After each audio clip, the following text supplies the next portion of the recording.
Kwaba Ebatera TVGH, Facebook, YouTube, Terra TVGH, or like a Oshama Afufo H. She be what they are doing. You know, for comment section. Now, subscribe and dream again, edit and my. And yeah, Facebook and YouTube on Kwana Sabekanya, Oko WhatsApp no swa. You did Juma one so ever one on pa. Numbers are ubet our WhatsApp yen. 0244102582. 0244102582. Bet me at the test. Audio be after one of every swan. I can kind in na edit and mawo. Was some for and anopay a sweetie nana down qua.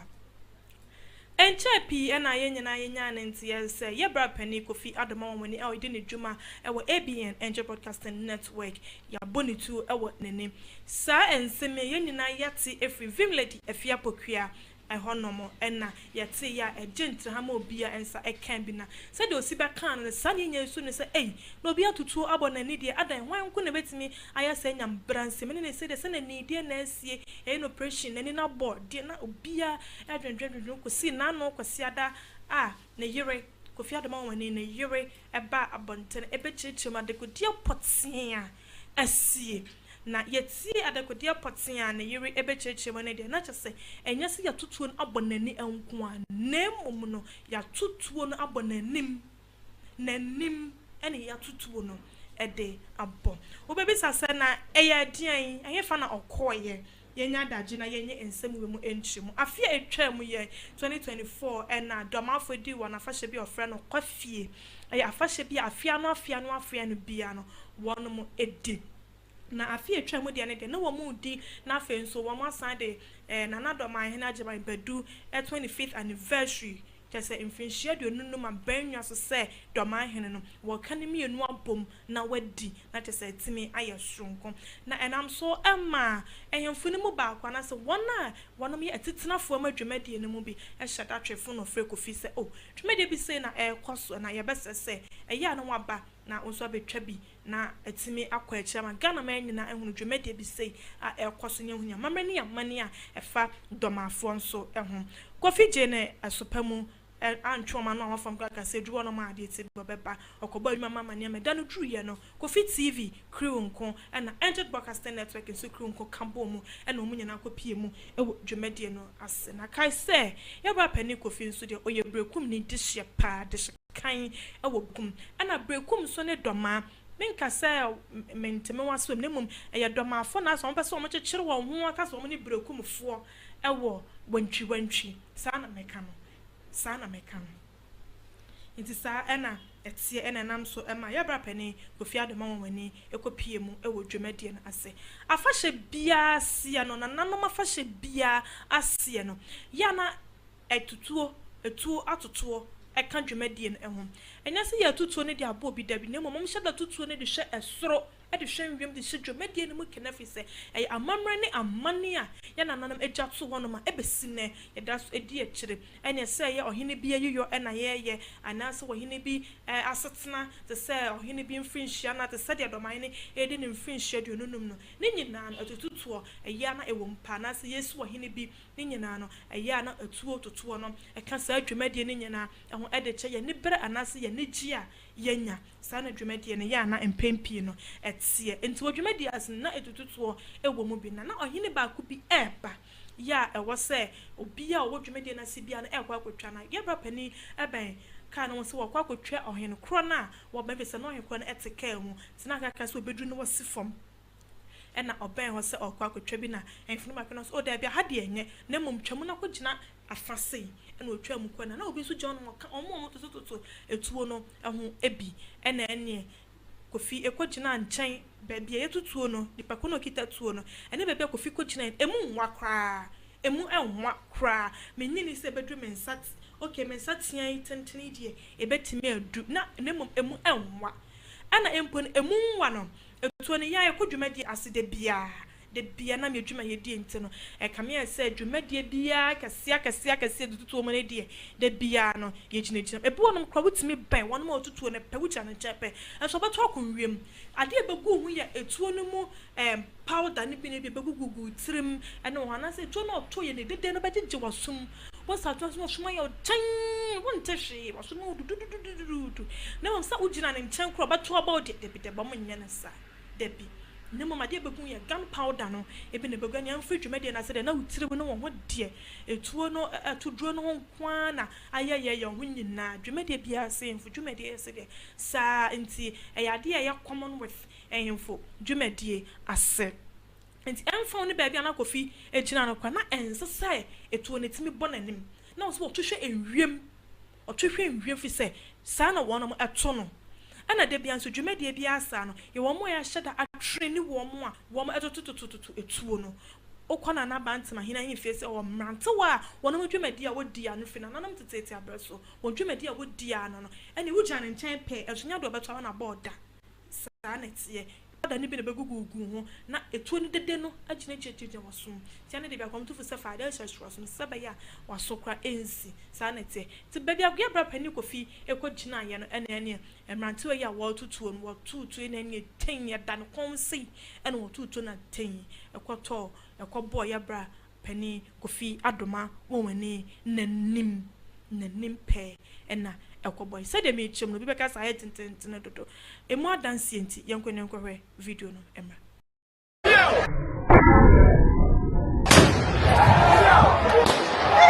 Jesus Nana obese jama Dormaa hene obe trafafi ne wodu ha nana obese jama Dormaa hene obe trafafi ne wodu ha bari ma kujia Kofi Adoma Dormaa don te hene agu wodu ha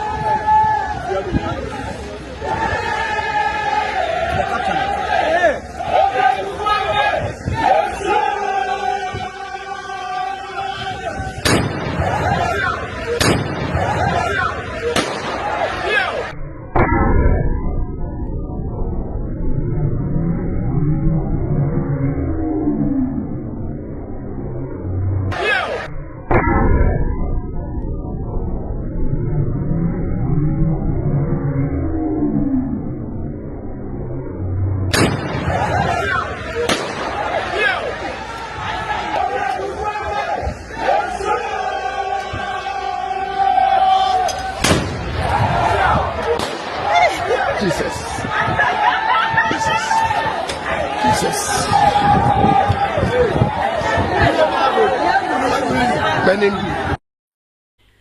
Say ena esi wo dwumade na se de me chemu pepepe na pepepe sa ena esi wie yakra no e kame esa se obi anti obi case obi anhunu de kwaso obi anfo obi ho ena de na bo nanim na otum se odwetwetwa nani wo hunu de won wo hunu de wonfa otototo ma pe baabi ejina ye yara wosamba o bo nanim ne de tuo no e boye we enya ro wosama esi ewo Dormaa na enu na chene ana asamba abontense atututuo e de abo nanim enya nanim pese nanim ni nyina ne tuo no e boye na asemi ba abontene ewie ye no ya maame anase Kofi Adoma wani na yere aba abontene be cheche mu kwan fa so esi ye no oka bibi se na wo hwe ne mu kwan se ebi anka dwumadie ni nyina akọ na wie ye no ke na Dormaa he na anase na nanam kyan konwa anase mpanifo bi be hye da afrefi se ye den o mate de ekọ ye no ma bisas oh ye nya ne ntie se etu abo Kofi ya so ye hye da tonsa efre ne se omra adai dia na asie ena enye se ya hye to nsa se wo mrenti na so wo mfre ne mom dwumadie na so bibiara oba wo bia no sa edon ni bre ne mu ne die wa henkwa wo du dwumadie no won mu nyina ye osede se obo so bia bambo eda so ekura na emu edu pa efese nipa ne free ban na bone bia anya nti nse so obafa ha onya manye bi free dwumadie na assign edi Kofi na ohwe ne mu kwan ya na nanam ntran konwa wo Dormaa anasa pani bia amfre emmisa se na etuo na ebo Kofi no kran akosisi anasa akosisen sabo mo de wan ka ne bone so ne nchemu ana wode ma na fi se aye ade a wosenka esie senka dwumadie no ekowie ya ne de ofre bisa ebisa wate bibisa obisa se na ade ekosi sen ede na asie na bibia sa ma na nokwana ha adwene kakra yenya no Dormaafo bi so aba abontene eba be cheche wo nsem se a mo de esi ya ne de onye so bia na ahyada de tu abo ya bra pani Kofi Adoma wo no bia anhyada na emom no eye etu ni bi na ebobogo ma no chese wo mo kan de eye bebre yenkonye nkoti wo no emra Abrefo abrantia ni nyina ne baabi atutu awie be ya amamere obutuo nu Kofi Adoma no oba na ni hia ye onyina nachi de si Dormaa na wo ka no Dormaa na wa yire ho ka de si Dormaa no Kofi Adoma hwan ne da obi tutuo ne bo no eye tuo no obum na tuo no ne beto ya enkasa ne nka Kofi no konti ase sa be ma no a ono ade no kura si ye no ono Kofi Adoma no ono abeka no kura tire mo say okọ ne ba bia ono aba ma no obu ade nkwa da mu se Kofi oba Kofi no so no ni sa boy na butuo no kura mu say oto ye na ani ni hia tuo ne beto ni Kofi Adoma hia ya enka otintira ade no kura se say o mana ye kakra wa won sama wo kan ne se Kofi de kra no ampa hwe no nim se nya de yesi because ohun se e pa da bi na agu nani besia wo betra e fikasi o se on tonto ko na o to bo nani e ka o betra se ko e ka to ifu kra no e pa kra na ka wa etimi e pira wo ha gu ni pa bia mo kra e gamba na bi na se so le ni a o mo be kala se ni e yesu Obom tipo sebia a fashion na kasa bia ka bisi na ya do BS na sa so accident esi na ayi ayi gare na so na wa wo ya wo ira o ba be ka san no kwaru no o be tese butuo bodani e butuo bo ni abeti matas enti no incident bi na esi na se su kwa na do o sa di furso ahwe o na ko defense Dubai o makosa ya dia o de na afuwa program o bia ko hwe no kra anti we ye adibia kana farma so kra anti basa we ye yam shibia but incident business ti mo ma ye bompa na kan se no de mo na bia ko ye na asunje ko to asunje de ma hu ade mo internet yi so ma hu se Kofi Adoma ne yire kasa bebre na mi busa Kofi Adoma ne yire say why now why Kofi Adoma we no yire why now na Dormaa hina ye na yi kamu bosome ni akire bosome o eni akire ndi Kofi Adoma why now say we no yire sisa na say we yire friend kente ababa gina ho na hima why now as a video no so no won go straight to the point na mo as a we twa video no short I dey go internet no so nana mo ankasa mo mission ni san na mo de ko Dormaa ho mo adwene pa ne san Kofi Adoma why adwene ne san why now asem we na me so me busa say why now ya twa de na twa mu bosome ni akire ni ekwa bosome mienu why now say mo betena na mo twa video no piece ade na ankasa na say wo ho da bro no Kofi Adoma amfo yi wo ne ka fia poku ya ade na obeye no Kofi ya mo propaganda wo na Dormaa yin mo hu say ne no asa di ni brase e di mo pesa bo be good ani mo ase di promote mo Kofi la ya maso mo shut up why now somebody me atina se da na fia poku ya baka se di tu abo wani adan na musuba ne tesa adan na mutuba ne tesa mo pesa mo gu na Dormaa hin ani mo ase dia mo hwe ya mo na mo nim be gu ase why now adan na nkasa no na ne ya no man promote mo hu da wuro ana wo fa wo video na wo kotwaye sadie na gu wani o die na gu wani o adan ti na wanti mi anka mo obi ahu wa ye ni papa Kofi Adoma na nya mo propaganda na wo no Magraham no mo pa sadie we se ka mo soma mo nkola na mo kura ni pa se ka mo kobi mo ye ni gu asefo pa mo ta nkrofo nje se na Dormaa hin nya dan se ni kura papa ne san was part of the people yeah did Kofi hospital and everything what you say. So I think some of the questions I'm for answering some of the videos and some of the stuff because I'm for the clarification on. I feel like we should do this video and at least, explain things to a for send away a for better because I think that the severity of the situation, people are not really getting it. So, that is today's video. Again, me also see a video na Kofi. In case it's only I'll try and link it in the YouTube description. Send a bit me check here.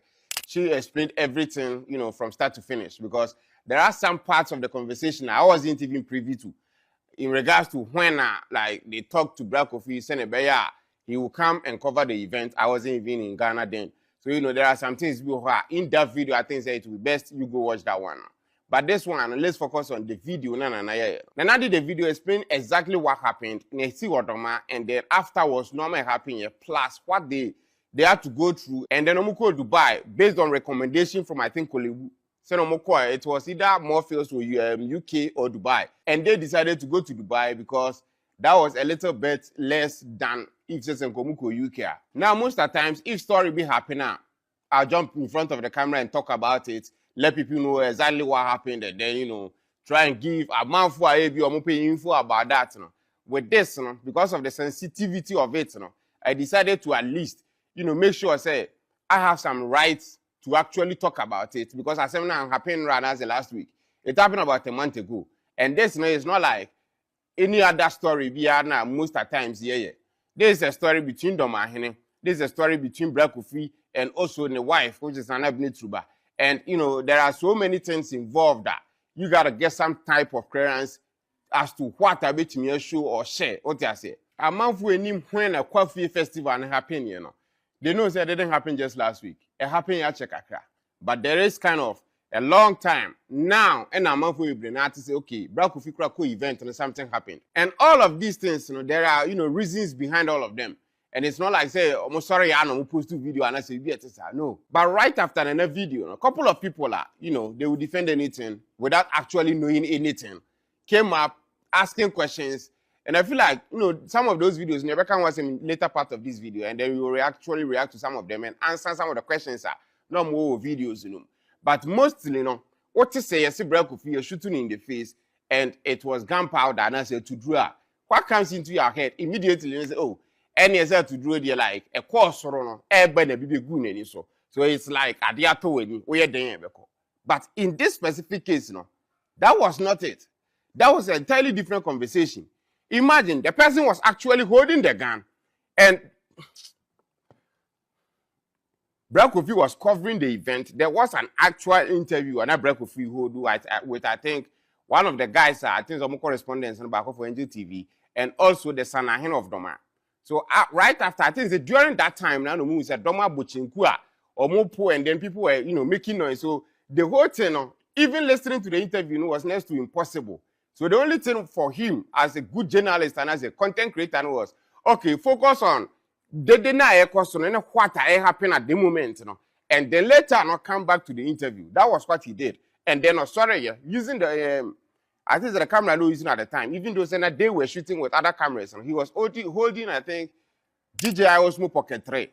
And then also to cover the shots, you know, so that they can use for maybe their, you know, their news for Angel and as I don't know, maybe for Kofi TV content. And then he did that. So on Nantim, on Nantim, no. There was a guy standing there with a gun. The man for a now the thing about it to do say, if just a tornado or long distance away, it's not like actual bullet, it can't hurt you. But the moment you are this close to the person, no, that is fatal, that is a dear be to me how. And especially if I deny and I'm more straight to the face. Now for an event like that, near a man for a barber to two, regardless of say to do an actual tour, no, there you have an extra responsibility to make sure say you don't shoot anybody. That's the reason why some of these are him for any events like that, no, or more far man for being to say because they know say you've done it for a very long time. Who will answer the team say at the end of the day, no. Either so be be a nipa be any and shoot it because the sound of the gun, a bet ubeti, and especially if when in now I've been to multiple festivals. It's either so the beshe and then obia eyesight in the or ube be a nipa domini and then shoot it. Send a beya obia ni wa a bedding obe get into trouble. Uber festival like for Krufia, if just a betutu in a crana. Some of them catch your section when about tutu. So you are at least aware of never happen. In this specific case, that was not it. The guy shot the gun, and the guy didn't even turn back. Like the distance between guy and tutu, you know, any Kofi. I don't know if say Stephen, how am I still in the frame? 20 near Kofi near. And before I say Abia, Obeka say still tia bofre type of bullet, you know, we use. And I'm failing with a tutu gunpowder. Video I'm is just a bullet here. Yes, say that is it. If it's an actual bullet, right now Kofi is dead. It's that simple. Time I shoot you, I didn't really know buy. Stephen, me had the Tana in chain. So he, you know, there is that video of it, obviously. And then time I Kofi Baba be because during that time, now me waste, I couldn't even stand. What I say, but you know, it happened, you know, I need to make sure that he is all right. And then buy, you know. At once, when we hear so, So we didn't even know what happened. And I can say to do and then here's when they pain so breno and I don't any. Or first one we starting from the neck to the head saying everywhere was bleeding. So that should tell you say it wasn't just a tuduro keke. It was a dear nipana intentionally or non-intentionally, directly in the face of the person at a very close range. So bra when you course we understand something say we are having a festival or they were having a festival a Kofi festival. Attention in also. This bad incident we saying happen. When that stuff hits online, it becomes bad news for Bono for Dormaa for everybody. What I say? So what nana any break of you or no prano ni plead at the time. Ni say yan to boase answer. Now afraid ya nana nwie ni oye na fashion. Say ne be this incident na happen you know. Enkonko overshadow the whole thing no ye. Even at the time on no prano he was thinking about Dormaa. So if I see people doing videos talking about the fact, they say, oh, na break of you, Bonnie won team, and oh yeah, and I'm like, you guys insensitive sons of bitches. Timer, Black of has been attacked before. The videos are online. During that time now, I'm attacking the first channel. That same day, videos were online. This time, it took about a month for no one can say Black of to post about it. For a month for to even know say something like that happened. There are people they know say there something like that happened, but never talked about it. There are people this thing wrong. When this happened, the long delay was simple. Giving me a kind of saying Dormaa because that's a place I didn't happen here. So people who fear, not so we pray will fear. Even if you don't take 100% responsibility of what happened now, to some extent, you are responsible for obi or fear samatono. What you say? So all this month, Black Kofi nana be kumini ugomu manfo. So definitely she understands say if say ono so ye hene asan ba afashe oyebi. So if they will be saying na kabepe to a manfo e wo ono ni festival asia at least nko bepe time kakra se na be ya oni ni mpanimfo betena se and know the step forward. That is exact courtesy or give you to Dormaa. Now the fact I may talk about this, I don't have anything against Dormaa. Say Dormaa share video na onu aka say oni me dada. He knows he say and I know for a fact that Dormaa is not just a henekeke or a judge. So as a judge the thing I care about is not a man for the day or a man for following blindly. He cares about the truth for in the first place. So if anything the truth when I make I saying I'm not going to say anything I be good Dormaa for him and now I'm not going to say anything I be favor Black Kofi. I'm just telling you straight in the middle like exactly what happened. Now after the next first video I'm not for my video so be questions say right now that is one of the questions that who say koso ankasa. I'm not for more talk about the fact say time breakum hene who free more ye na ye Dormaa hene and then asante hene you know that story already. And then that is the reason why I Black Kofi a video about it comparing asante hene to Dormaa hene and that is the reason why Dormaa hene I used to some suma hene they set Black Kofi up. You see all of these things are going on and I'm like you guys Nana did a video, told you exactly what happened from A to Z. But that is not a dear crowd motion. A binum crowd go as far to say, sir, Black Kofi and he is free Dormaa, that's the reason. Now they're not to waste time. There are a couple of videos I think it's best we listen to what they said and then me and I go at least the answer I can give them, we do that. Starting with this woman. Two things. One, on your him or your hene. Second, talking about the fact that why now? To me, that is a legitimate question. DNT now, and a man for karate say, Black Kofi called Dormaa, stuff like this happened. It's simple. Because they say him can, Nana, any Black Kofi understood what Nana did, the Kofi festival. Because I did 5 years. And that time was time, and 25 years, I didn't see a kunyaso. So, now, per se, anything at that specific moment, to overshadow and I say cast kind of an aspersions be on the festival and the 25 years or the because we know Ghana, we work in the media space. So after everything, if they can say, oh, Black Kofi corn and a festival, this is what happened. No one will be talking about the festival.